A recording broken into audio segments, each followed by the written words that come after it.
Class 12-এর দ্রবণ চ্যাপ্টারে আমরা আজকে পড়ব কলিগেটিভ প্রপার্টি নিয়ে। কলিগেটিভ প্রপার্টির বাংলা নাম হচ্ছে সংখ্যাগত ধর্ম বা সমাবর্তী ধর্ম, ইংলিশে কলিগেটিভ প্রপার্টি। ধর্মগুলো কি?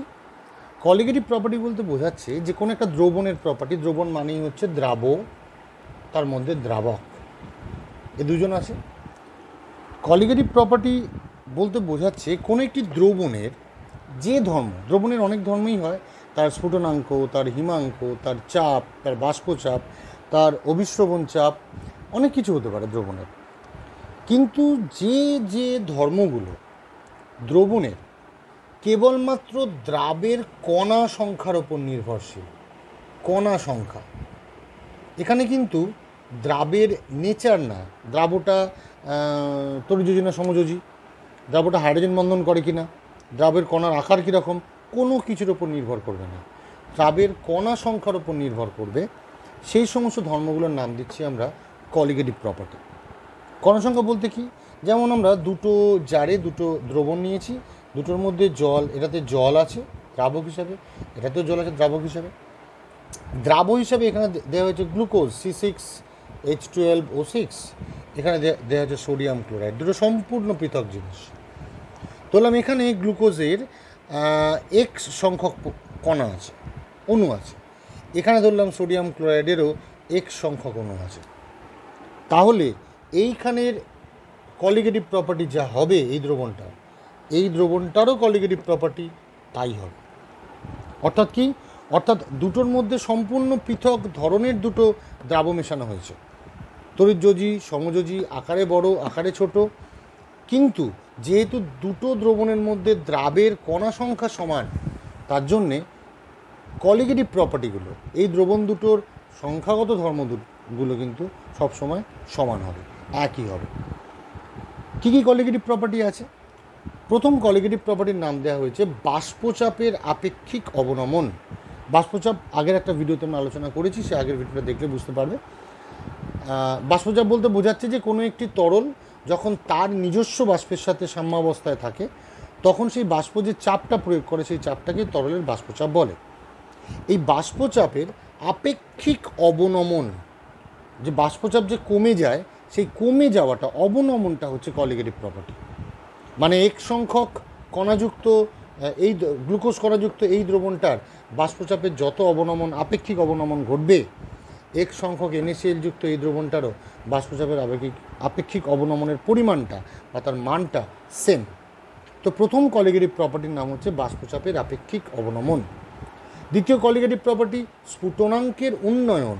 স্ফুটনাঙ্ক নয়, boiling point is not a colligative property. স্ফুটনাঙ্কের উন্নয়নটা মানে স্ফুটনাঙ্ক কতটা বেড়ে যাবে, দ্রাবকের মধ্যে দ্রাব মেশালে স্ফুটনাঙ্ক বেড়ে যায়, কারণটা পরে আলোচনা করবো আমরা। এই যে স্ফুটনাঙ্ক বেড়ে যাওয়াটা, যতটা বেড়ে গেল, এই উন্নয়নটা, এই এলিভেশনটা দুটোর ক্ষেত্রেই সমান। অর্থাৎ স্ফুটনাঙ্ক কলিগেটিভ প্রপার্টি নয়, স্ফুটনাঙ্কের উন্নয়ন একটি colligative property. Similarly depression in freezing point, হিমাঙ্কের অবনমন, একটি কলিগেটিভ প্রপার্টি। তাহলে relative lowering in vapour pressure, বাষ্পচাপের আপেক্ষিক অবনমন, is a colligative property. Elevation in boiling point, স্ফুটনাঙ্কের উন্নয়ন, it is a colligative property. হিমাঙ্কের অবনমন, depression in freezing point, it is also a colligative property. And last one, অভিস্রবণ চাপ, osmotic pressure. Osmotic প্রেশারটা একটি কলিগেটিভ প্রপার্টি বা সংখ্যাগত ধর্ম। তো এই চারটে কলিগেটিভ প্রপার্টি যে কোনো দ্রবণের আছে। আমরা আজকে এই ক্লাসে বাষ্পচাপের আপেক্ষিক অবনমন নামের কলিগেটিভ প্রপার্টিটা নিয়ে ডিটেল আলোচনা করব। ফার্স্ট বলবো বাষ্পচাপ কী, তারপর অবনমন কী, অবনমনের কারণ কী, এবং আপেক্ষিক অবনমনটা কী। বাষ্পচাপ বলতে কী বোঝাচ্ছে? যখন একটি পাত্রের মধ্যে কিছু পরিমাণ তরল রাখলাম, উপরে একটা লিড লাগিয়ে দিলাম, ওই তরলটা থেকে বাষ্পায়ন হবে কন্টিনিউয়াস, বাষ্পায়ন হতে হতে তরল আর মাঝখানে যে বাতাস আছে, সেই বাতাসটা তরলের বাষ্প দ্বারা ভর্তি হবে, একসময় এটা সম্পৃক্ত হয়ে যাবে, ফলে আর তরল বাষ্পীভূত হবে না। বাষ্পীভূত হবে, যে পরিমাণ বাষ্পীভূত হবে সেই পরিমাণ তরল আবার, মানে সেই পরিমাণ বাষ্প আবার তরলে রূপান্তরিত হয়ে যাবে, এটাকে সাম্যাবস্থা বলা হয়। বলছে যখন কিছু পরিমাণ তরল তার বাষ্পের সাথে সাম্যাবস্থায় থাকে, সেই অবস্থায় বাষ্পটা চারপাশে যে চাপটা প্রয়োগ করে, সেই চাপটাকে বলা হচ্ছে তরলের বাষ্পচাপ। তো এটাকে বলছে বাষ্পচাপ। যখন কোনো দ্রবণের দ্রাবকের মধ্যে কিছু দ্রাব মেশানো হয়, দ্রাবকের যা বাষ্পচাপ ছিল, দ্রাব মেশানোর পর দেখা যাচ্ছে তার বাষ্পচাপটা কমে গেছে, বাষ্পচাপের অবনমন ঘটে, কমে যায়। যদি বিশুদ্ধ দ্রাবকে বাষ্পচাপ P0 হয় এবং কোনো দ্রাব মেশানোর পরে দ্রবণের বাষ্পচাপটা P হয়, দেখা যায় P0 গ্রেটার দ্যান P, কারণ বাষ্পচাপ দ্রাবকের ক্ষেত্রে বেশি ছিল, দ্রবণের ক্ষেত্রে বাষ্পচাপটা কমে গেছে। এর কারণটা কি? এই অবনমনের কারণটা কি? বা বাষ্পচাপের বাষ্পচাপের অবনমন কত হবে? অবনমনটা হবে ডেল পি, যাকে বলা হচ্ছে সেটা হবে P0 মাইনাস পি। এই হলো বাষ্পচাপের অবনমন। কতটা কমলো মাইনাস করে দিলাম। এবারে এই অবনমনটার কারণটা জানতে হবে। কী কারণ? আমরা জানি কোনো তরলের মধ্যে বা কোনো দ্রাবকের মধ্যে যখন কোনো দ্রাব মেশে, সেটা দুটো প্রসেসে মেশে। আইদার আন্তরাণবিক বন্ধনের মাধ্যমে মিশে, আন্তরাণবিক বন্ধন করে মিশলো, অর আন্তরাণবিক ফাঁক তার মধ্যে প্রবেশ করে। যেমন জলের মধ্যে আমরা যদি চিনি মিশাই, চিনির অণুগুলোর সাথে জলের অণুর আন্তরাণবিক বন্ধন হয়, তার জন্য ডিজলভ করে যায়। যেমন সোডিয়াম ক্লোরাইড যদি জলে মেশাই, সোডিয়াম ক্লোরাইড আয়নিত হয়ে যায়, Na+Cl- জলের আন্তরাণবিক ফাঁকের মধ্যে প্রবেশ করে যায় এবং তারা আকর্ষিত হয়ে জলের মধ্যে ডিজলভ করে যায়, ভুলে যায়। তাহলে আইদার বন্ধন তৈরি করে বা ইন্টারমলিকুলার গ্যাপের মধ্যে প্রবেশ করে কোনো দ্রাবকের মধ্যে প্রবেশ করে বা দ্রবীভূত হয়। যখনই যেভাবেই হোক না কেন, এইভাবে দ্রবীভূত হলে দ্রাবক আর দ্রাবের মধ্যে আন্তরাণবিক আকর্ষণটা বৃদ্ধি পায়, কারণ বন্ধন হওয়া মানে আকর্ষণ বেড়ে যাওয়া। এবং আন্তরাণবিক ফাঁকে যখন দ্রাব প্রবেশ করে, সেটা আয়ন হিসেবে প্রবেশ করে বা পোলার অণু হিসেবে প্রবেশ করে, ধ্রুবীয় অণু হিসেবে প্রবেশ করে। ধ্রুবীয়তা থাকার জন্যে বা আয়নের চার্জ থাকার জন্যে তারা দ্রাবকের অণুগুলোকে আকর্ষণ করে, ফলে আন্তরাণবিক আকর্ষণটা বৃদ্ধি পায়, দ্রাবক আকর্ষণটা বৃদ্ধি পায়। এই আন্তরাণবিক আকর্ষণটা বৃদ্ধি পাওয়ার জন্য যখন দ্রাবকের মধ্যে দ্রাব মেশানো হয়, সেই দ্রাবটা মানে সলভেন্টকে বাষ্পীভূত হতে বাধা প্রদান করে, তাকে পেছন দিকে টানে, আকর্ষণ করে। এই বাধা প্রদান করে বলেই দ্রাবকের বেশি সংখ্যক অণু বাষ্পীভূত হতে পারে না, বাষ্পের পরিমাণ কমে যায়, ফলে বাষ্পচাপের পরিমাণ কমে যাবে। বাষ্প কমে গেলেই বাষ্পচাপ কমে যাবে, ফলে বাষ্পচাপের পরিমাণটা কমে যায়। এই আন্তরাণবিক আকর্ষণ বৃদ্ধি পাওয়ার জন্যই দেখা যায় যে দ্রাবকের মধ্যে দ্রাব মিশালে বাষ্পচাপটা কমে যায়। এবার এই বাষ্পচাপ কমে যাওয়ার জন্যে কতটুকু কমে যাবে বা সেই কমে যাওয়াটা কার উপর ডিপেন্ড করবে, সেই সংক্রান্ত বিজ্ঞানী রাউল্টের সূত্র আমাদের পড়তে হবে। বিজ্ঞানী রাউল্ট প্রত্যেক কটা কলিগেটিভ প্রপার্টি সম্পর্কিত নিজের সূত্র দিয়েছিলেন, ইভেন বাষ্পচাপ সংক্রান্ত সূত্র দিয়েছেন। রাউল্টের সূত্র বলছে, যদি কিছু পরিমাণ দ্রাবকের মধ্যে নির্দিষ্ট পরিমাণ অনুদ্বায়ী দ্রাব মেশানো হয়, কিছু পরিমাণ দ্রাবকের মধ্যে যদি নির্দিষ্ট পরিমাণ অনুদ্বায়ী দ্রাব মেশানো হয়, তাহলে দ্রাবকের বাষ্পচাপের অবনমন ঘটবে এবং বাষ্পচাপের এই আপেক্ষিক অবনমন দ্রাবের মূল ভগ্নাংশের সমান হবে। বাষ্পচাপের আপেক্ষিক অবনমন দ্রাবের মূল ভগ্নাংশের সমান হবে। তাহলে কি বললাম আরেকবার আমাদের বলে নেওয়া যাক। কিছু পরিমাণ দ্রাবকের মধ্যে নির্দিষ্ট কিছু পরিমাণ অনুদ্বায়ী দ্রাব মেশালে দ্রাবকের বাষ্পচাপের অবনমন ঘটে। বাষ্পচাপের এই আপেক্ষিক অবনমন দ্রাবের মূল ভগ্নাংশের সঙ্গে সমান হবে। কীরকমভাবে এটা গাণিতিক রূপটা কী হবে দেখা যাক। যদি গাণিতিক রূপ করতে হয় আমাকে আপেক্ষিকটাও একটু বুঝতে হবে। আমরা মনে করি, ধরলাম ডাব্লিউ দ্রাবকের পরিমাণ, প্রথমে দ্রাবকের সম্পর্কে বলে দেওয়া যাক। দ্রাবকের ধরলাম ভর W1 গ্রাম দ্রাবক নেওয়া হয়েছে। গ্রামটা না লিখলে হবে, কোনো অসুবিধা নেই। দ্রাবকের আণবিক ওজন ধরা হলো M1। তাহলে যদি দ্রাবকের ভর W1 মানে W1 গ্রাম দ্রাবক নেওয়া হয়েছে যার আণবিক ওজন M1, দ্রাব নিলাম, দ্রাবেরও ভর ধরলাম W2 গ্রাম মানে W2 1 গ্রাম দ্রাবকের মধ্যে W2 গ্রাম দ্রাবক মেশানো হয়েছে, দ্রাবের আণবিক ওজন ধরা হলো M2 নেওয়া হলো। বিশুদ্ধ দ্রাবক যখন ছিল সেই বিশুদ্ধ দ্রাবকের বাষ্পচাপটা হচ্ছে P0। এটা হচ্ছে বিশুদ্ধ দ্রাবকের বাষ্পচাপ। বিশুদ্ধ দ্রাবকের বাষ্পচাপ ধরা হলো P0, বিশুদ্ধ দ্রাবক লিখে নেওয়া হোক। এবং দ্রবণের বাষ্পচাপ কত হচ্ছে ধরে নিচ্ছি P, কারণ দ্রাব মেশালেই দ্রবণটার বাষ্পচাপটা কমে যাবে, তাই বাষ্পচাপ ধরা হলো P, শুধু P।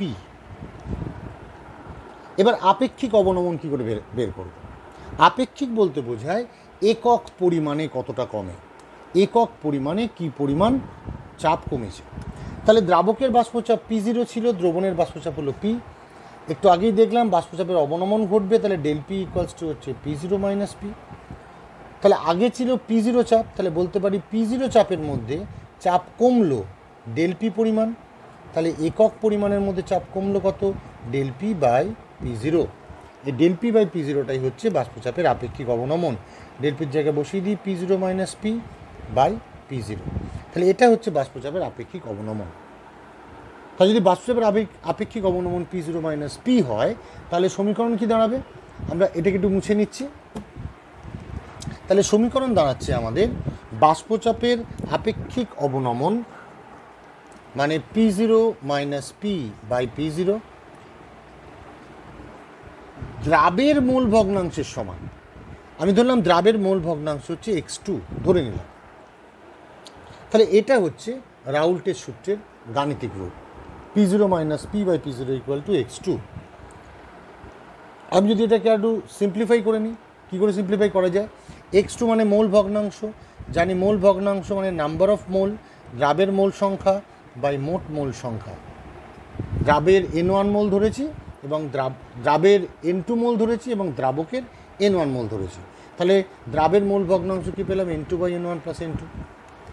আচ্ছা, যদি তাই হয় তাহলে পাচ্ছি আমরা P0 minus P by P0 equal to N2-র জায়গায় পুট করি, মোল মানে কি ভর বাই আণবিক ওজন, তাহলে N2-র জায়গায় W2 বাই M2, দ্রাবের ভর বাই দ্রাবের আণবিক ওজন, N1-এর জায়গাতে W1 বাই M1 মানে দ্রাবকের ভর বাই দ্রাবকের আণবিক ওজন প্লাস W2 বাই M2। এটা যদি সিম্পলিফাই করি আনসারটা আসছে W2 M1 by W2 M1 plus W1 M2, এই সমীকরণটা হলো। অর্থাৎ আমরা এখান থেকে যে সমীকরণ পেলাম সেই সমীকরণ হচ্ছে P0 minus P by P0 equal to W2 M1 by W2 M1 plus W1 M2। এই সমীকরণটা রাউল্টের সূত্রের গাণিতিক রূপ। এইটা নিয়ে প্রত্যেক অল্টারনেট ইয়ারে হায়ার সেকেন্ডারিতে কোনো না কোনো অঙ্ক দেয়, একটা অঙ্ক মাস্ট, জাস্ট মানগুলো পুট করে উত্তরটা বের করতে হয়, কোনো অসুবিধে হয় না। এই সূত্রটা আমাদের মনে রাখতে হবে। এবারে যদি দ্রবণটা অতি লঘু হয়, অতিলঘু দ্রবণের ক্ষেত্রে কী হবে?